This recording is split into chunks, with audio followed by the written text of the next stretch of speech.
متحدہ عرب امارات کی وزارت تعلیم نے میزائل حملے اور سیکیورٹی صورتحال کے باعث ملک بھر کے تمام سرکاری اور نجی اسکولز بند کر دیے۔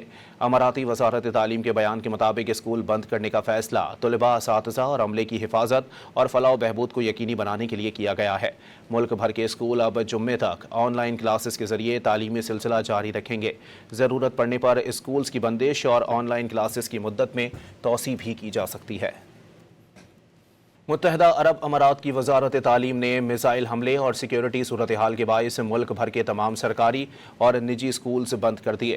اماراتی وزارت تعلیم کے بیان کے مطابق اسکول بند کرنے کا فیصلہ طلباء، اساتذہ اور عملے کی حفاظت اور فلاح و بہبود کو یقینی بنانے کے لیے کیا گیا ہے۔ ملک بھر کے اسکول اب جمعے تک آن لائن کلاسز کے ذریعے تعلیمی سلسلہ جاری رکھیں گے۔ ضرورت پڑنے پر اسکولز کی بندش اور آن لائن کلاسز کی مدت میں توسیع بھی کی جا سکتی ہے۔